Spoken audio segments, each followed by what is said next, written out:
Welcome to Dawn News English. I'm Nadia Naqi with you. For 20 minutes, we have with us Coordinator of Prime Minister on Industries and Commerce, Rana Afzal. And we have Ahmad Hassan Shah, who's the advocate of the Supreme Court. Of course, we all know what is happening. There seems to be a standoff between the government and the judiciary, or you could say a parliament and the judiciary. Then there is finger pointing going on at the judiciary, especially after the decision that Supreme Court gave yesterday. 8-member bench, which the government had been saying it's a controversial bench regarding the Supreme Court Procedure and Practice 2023 bill. And it has been put on hold. A non-existent law has been put on hold. And this is what has been under discussion on social media as well as in the government circles. It's something which is not even a law, but in a very preemptive measure. Can the Supreme Court put this on hold or not? Thank you so much for joining us, gentlemen. I think Ahmad Hassan Shah Saab, I would like to first ask you, is this right that, in a very preemptive measures that prima facie this can become a law, and hence the Supreme Court basically puts it on hold? And for all the other viewers, we're talking about the Supreme Court Practice and Procedure 2023, the bill that was introduced in the parliament by the government, clipping the suo motu powers of the Chief Justice of Pakistan. So instead of, it's just not going to be just the Chief Justice, but it has to be done through consensus. Yes, Ahmad Hassan Shah. Thank you. Let's go ahead. Were you also started at the preemptive, on the hold on a preemptive? Well, I would say that I was startled, but I would certainly say that having seen how certain decisions have been made in this part of the world, and particularly how our jurisprudence on the constitutional side has developed, nothing is startling. It's but there are new episodes that we get to see. This is one of them. I do not agree with the analysis that there is precedent to this. The earlier precedents is the first of its kind. And interestingly, the decision to suspend the operation or not to take effect, or all that has been said with respect to this particular law, that is yet to come into force. It is not in present time, as they say in law. It will at a future date become effective. So this is certainly one of the most rare decisions of its kind, that it is an order that seeks to sort of cut a law. In fact, today it will come into effect when and if the law becomes law. So this is a new episode in the history of. But the legal fraternity has been somehow comparing it or drawing parallels to the HASPA bill. Well, we can draw parallels to a lot of things. For example, the Supreme Court in this case has drawn the 1800s from the US court. The question is that comparable? Is that a comparison that ought to be made under the circumstances? Well, yes, the Supreme Court has in the past done so many things.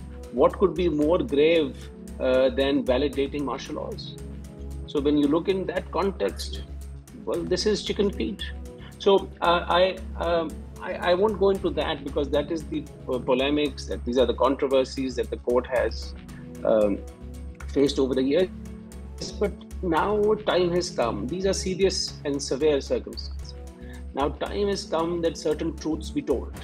Now I would like your permission to very quickly state some of the truths. Pakistan is recognized as a jurisprudence or a judicial system which is founded on common law. Now, one of the core principles of common law is that the courts in a common law jurisdiction are never prisoners of the text. So this is a feature of the common law. On the other hand, Pakistan legal system is heavily endowed to Islamic law. Islamic law jurisprudence, on the other hand, is such that you can't go beyond a prescribed limit. So what courts in Pakistan, particularly the apex court over the years, and it has perhaps not been able to happily reconcile those. But time has come that we need to recognize the contours, the limits of each theme, and get on with our business. Number two, allow me just quickly the second point I would like to highlight is everyone kind of agrees that the parliament is perhaps the most notorious when it comes to having failed the aspirations of the nation. But sadly, it is the judicial intervention over the years that has had perhaps far more damning consequences on the politics of the state, on statecraft. Now, yes, we have had some very good judges. Perhaps a majority of them have been very good. Right. But unfortunately or sadly, those few controversial people who have held the highest office, it is their role that undeniably has put this cliche in everyone's mind that the judiciary has a checkered history. So you and I keep on talking about it, but the fact is that a few people are responsible for it. Now, currently, you mentioned two, but I believe that there are at least four simultaneously fights going on in Pakistan, concurrent fights. One is between the parliament and the judiciary. The other one is, which is more internecine, which is within the judiciary itself. Absolutely. The third, which is usual, is a fight between the political parties. But what is different this time is that it is taking place outside of established rules of the game. And the fourth unfortunate fight concurrently is, allegedly, is within the establishment itself. So there are four concurrent fights going on. But all I said this is not to go and find out. Now we must realize that we have to look forward. And I want to give you a very simple layman's analogy. You and I and this nation is on or at a traffic jam. The traffic jam has occurred. It does not mean anything. Who crossed the red light? Who came from the wrong side? Who is not doing this? Who did that? Now the traffic jam needs to be resolved. Okay, now someone will have to give the way. Someone will have to resolve this. Yes. Yeah, okay. So Rana Ihsaan Afzal, who's the coordinator to the Prime Minister on Industries and Commerce. Rana Sahab, Ahmad Hassan Shah seems to bail the politicians out completely from all sorts of mess this time. No, it looks like everybody is speaking the truth. He's saying, I have no political affiliation. For the record. I know that. But it's time to speak the truth and what Pakistan or the effects that even the judiciary has had on the statecraft. But what is happening right now? Let's forget the fight or the division within the judiciary or another standoff which is happening within the establishment, for to speak. What is happening between the government and the judiciary is also something which is very concerning. I mean, we don't know where exactly is this going to head and how is there going to be a stop to this? Well, thank you. The issue with the government is that, there are certain questions that we've been raising. We've been raising that, right. There was an interpretation of the 63A article of the of the Election Act, and then, there was a review filed for that, and nothing happened for that review. It's still pending. So that resulted in, the government going away from PMLN, and then it was coming back and forth, and then finally, the government was dissolved. And from there on, we have a certain type of bench which are being formed, and then we know it is predictable that what the decisions are going to be for this government, and that is what we've been seeing since the last few weeks in the Supreme Court. So when the Supreme Court of Pakistan is unable to decide whether a decision is a majority decision or a minority decision, and the feud within the Supreme Court is so blatant, obviously the government is going to raise questions. And we're talking about the Supreme Court of Pakistan, and if it cannot tally the number of judgments which are for or against a certain point of view, then obviously questions are going to be raised. And then you had Justice Qazi Faiz Isa's decision regarding the suo motu, and there was this voice within the Supreme Court which was stating that we need to go through, the judiciary needs to sit, the Supreme Court needs to sit and review the suo moto and how benches are formed and everything. And that voice was rejected by an administrative letter. So the voice coming from within the Supreme Court is rejected to review reforms for the Supreme Court. And then when we pass a bill from the National Assembly and the Senate, and it has not yet become an act, and those reforms which are for the Supreme Court are rejected. So the question comes, this Supreme Court, which is being led by one person, the Chief Justice, he is not listening to the voices within Supreme Court, and he is rejecting the voices for reforms from the Parliament. So obviously, then the question arises that the bench that you form, it is not including any judge from two major provinces, KPK, Balochistan. It is not including any senior judges. Absolutely. Then it is being led by the Chief Justice, for whom reforms are being proposed. So that is a conflict of interest. And then obviously, when you have all these issues, then the government feels that it is being cornered for no reason other than the fact but there is another criticism on the government, Rana Saab. The criticism is that all of this practice and procedure bill 2023 is just being done so that you could just halt the elections that are supposed to take place, because the constitution also stipulated 90 days. Within 90 days, the elections are supposed to be held after the dissolution of the assemblies. So this is to stop this happening, is what also leading now to this collision between the parliament and the judiciary. So, elections should be in 90 days. Yes, that's what constitutionally should happen. But the question is, are they only supposed to happen in Punjab? And then with the background that I've already given to you regarding the 63A and everything which has followed through, it feels that, the balance of the judicial balance is tilting towards someplace else, and it is not in balance. So yes, 90 days election should happen, but then constitutionally, the ECP has to ensure free, fair and transparent elections. And for that, they require certain, support from the federal and the provincial government, which we have stated our point of view that currently the priority of this government is terrorism. It is a financial crunch. And we have been stating that, elections we feel that should happen for all provinces and the federal at one go.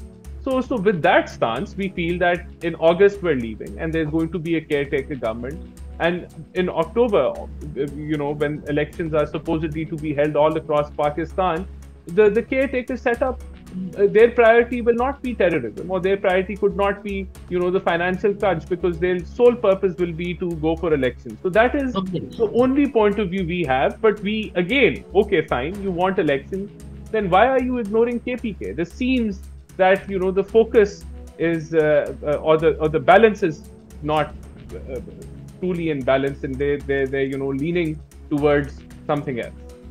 Okay, all right. Well, let's see how more could you push the elections as well as the Supreme Court, and what is going to happen.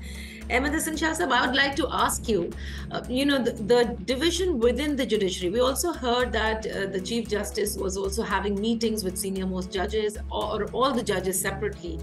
But when the bench is formed again to hear, I mean, you were absolutely right. I don't think so that what happened yesterday at the Supreme Court is important.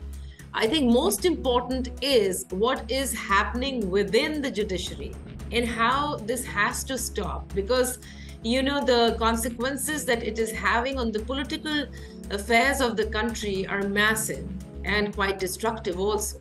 So where do you see this ending, and how do you see this ending? Because you've got the government that is now, has come to the point that they're saying that they're demanding a resignation, or they're just I answer this, but allow me to take some issue with what our learned co-guest has just stated. The focus that the political parties or the representatives of the government need to kindly have is on what they are or what they ought to do.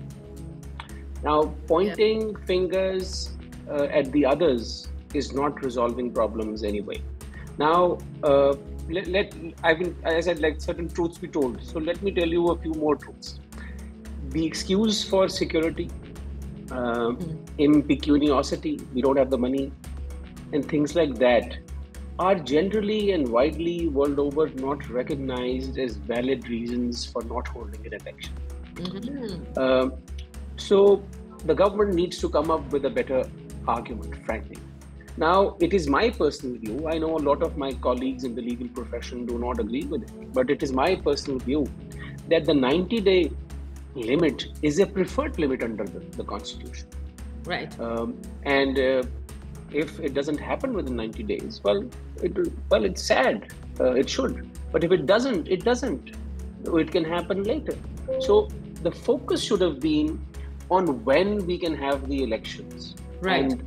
And in prescribing or suggesting a date for when we can have elections, it is on the government or the parties who are in the ruling is in fact transparent and open, and there is no hidden agenda to it. So the dialogue needs to focus on who is doing what and who is not doing what they ought to do. Now we see here that the politicians blame the judiciary blames the politicians, and the bureaucrats sort of gets dealt with by either in the middle. So each needs to recognize their role and play and do what they ought to do as best as they can. Right. Now this is with respect to what was said there. Now in answer to your question on what the judiciary ought to do,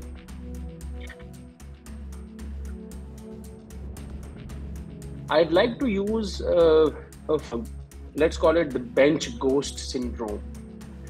The court needs to come out of this syndrome, and it also needs to come out of another dilemma that it is somehow the savior of the nation, of the people. Okay. It is not. The court has never been a savior of the people. This agenda, this classification, this populist mindset view found its way into the judiciary courtesy the lawyers movement some 15 years back. Now it's time to unwind from that. The court has got to do what the court has got to do. It needs to interpret and say what the law is. And constitutional debates are political debates. The court must recognize that political questions need to be resolved politically. Now, it's very sad. It's very sad that now the order sheet of the court has an acknowledgement that the judiciary had a role to play in, the murder of an elected representative. It has traveled beyond some kind of an admission or some kind of a dying declaration on a TV show by a former Chief Justice. It's gone beyond that. It's on the order sheet now. So these things have consequences. Now, the judiciary will have to respond to this. Now, the fighting within the court, if there is, this is damaging to the structure of the court. Who best must resolve it? Those 15 or 17 people who are entrusted with the conduct of the business of the court. Absolutely. It is for them to do it. Now, I can foresee, you ask me where do I see? I foresee that if these 15 honorable members of the court are unable to resolve their issues internal, then somebody from external side will come to do so. And my colleagues and friends who are on the political side, they will soon start making demands. One of these parties or one of these groups is got to lose. Both can't win. Today it is one side is heavier than the other. Tomorrow the other might be heavier. Absolutely. Now one of them is going to lose. Yeah. Now I can foresee political forces demanding not one, but en bulk resignations. Does that suit the court? I actually see a case made out for a large number of this is something Shah Sahab, you're saying that you see this is not a single but demanding all the resignations within the judiciary. So you mean to say that probably all the judges are going to resign? I spoke to some of your other colleagues and I said, well, I anticipated more references to come in, and this is exactly Whether they get heard or not, whether they go under the carpet, there's been a history of the Judicial Council not being acting very effectively. That aside, but the point that there have references that have come in, that are coming in, and likely to come in, where does it stop? Where does it stop? So I would request and urge the honorable judges, who are far more experienced, far more greater in wisdom and understanding of the complex issues that confront us, that please resolve it yourselves internally. And otherwise, then speak. There is going to be an external. And then speak. Yeah, then speak from one plane as the court. Now, if 8 bench, much has been made about this 8-member bench. Now, if 8-member bench actually comes up with a unanimous decision, this means that is the majority of the court. Will it end the debate? The answer is unlikely no. Likely no. The forces against it will say, well, there were 2 other vacancies and they are deliberately sitting and not filling those vacancies. Had those 2 people come in, then it would have been 9-8. Yeah. So it will never end. It will never end. So let me have the last words from Rana Saab. I think Shah Saab said it very well, Rana Saab, that the court needs to be out of the bench ghost syndrome. And it needs to be out of that, the past 15 years, we need to unwind from the lawyers' movement. And from probably being the savior of the nation, it just has to act according to the law. Having said that, even the government, for that matter, where is this all going to stop? Everyone is saying that. Pakistan People's Party has now formed a committee to speak to all the coalition partners, of course, for talks, because this is going nowhere. So are you really ready for talks, or are you waiting for something? Some external masiha, supporting and making things right for you? Well, firstly, PDM is a government of coalition, and some of the coalition members feel, JUIF is one of them, that we should not be talking with PTI. That is one opinion. Whereas from within PMLN, there is a feeling that some side, some of the side feels that should have happened earlier, but some feel that we are way past, having a conversation with that party. But I believe that, a dialogue should have taken place months back, but it did not happen due to the attitude of Imran Khan and how, he has played politics since the last 11 months, starting from the international conspiracy to the selection of the army chief and then dissolving the assembly. So all those acts have made it impossible, literally, to have any conversation with him, and that, the stance he's taken, that he's willing to talk with separatists and terrorists rather than the political stakeholders. Right. So all that in the background, I still feel that, as the guest has said, that within the judiciary, if they resolve the issue, that is the best option. And if that doesn't happen, there's going to be an intervention. Similarly, in the political arena, the conversation should have taken place much earlier. And even now, that is the only way forward, because even if you have elections, that is not going to change anything. The problems of Pakistan are not going to go away. They're going to be there. They might worsen if this sort of conflict remains. So the conversation, a national dialogue, that is the way forward. That is what I feel is the only way forward. The government, whether the coalition comes to a conclusion or not on having a conversation, that is a question mark. It depends on if all partners being on one page. People's Party, on the other hand, has taken a step forward, which I feel is a good step. So let's see how PDM, does it get into the conversation or not, because that is dependent on all coalition partners coming on one page. It's very difficult to predict what is going to happen at the Supreme Court. Shah Saab just said that this is what they could do and they should do. What about Rana Saab? Would you like to predict anything, or do you really think that things are just going, because there is a security plan that needs to be discussed or given to the Supreme Court, and I think the government is asking for an in-camera session at the National Assembly for that. So I don't know. There are news circulating today right now. I don't know if there's authentic or not, that the Supreme Court has told the State Bank to go ahead and transfer the funds to ECP directly. So my question over there is that I don't know if the state bank can do that, or if it is even authorized to give funds to any department directly, and how will they budget it? And so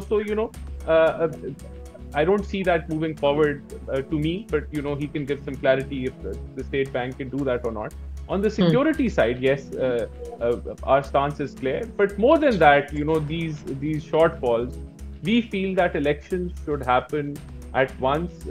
At once, as in they should happen together in provincial and the federal, and whenever that date is. The ECP is already proposed October before the Supreme Court intervention. So I think that is the best option available. There should be, if the political stakeholders agree on that, that is one solution, and that is what the government wants. Thank you so much, Actually, Rana. Nadia, I wanted to talk about this because I also just got to know that the Supreme Court has indicated or has passed an order to the effect that State Bank ought to provide monies to the federal government, or no, monies to the Election Commission. Now, this opens up a new new area of dispute. Conventionally, it is our understanding, and I'm sure they will only pass those orders that are implementable. But it is yet to be seen how State Bank is going to do that. Is it sitting on some funds? Is it going to disperse funds from accounts that it holds of the federal government? So the order, let's wait for the order and let's see if there'll be more clarity onto what the court wants. And while I criticize the other reasons, what Rana Saab just mentioned, perhaps of all the reasons that we've heard, the reason that elections be held at the same time across, this is, to me, this is perhaps the most arguable of grounds. But again, the Constitution is kind of silent, and these are the areas that the full court should speak on. And if by majority even of 8-7 the full court decides, so be it. Then the country, the parliament, everybody should listen to the full court. Absolutely. And minority decisions are minority views. It's fine. The majority must hold. But it is also a truth. It's also a truth of the day that I am not aware of any judge, honorable judge of the High Court or of the Supreme Court, who is on record to have said that elections should not have been held in 90 days. In fact, a majority says otherwise. Absolutely. So we have to close the show. Unfortunately, time is over, but very well said. Thank you so much for participating. Indeed, it was really interesting to speak to both of you regarding what is happening right now in Pakistan on the political landscape and how this all could be sorted out. Thank you so much for being with us. Take care. Goodbye.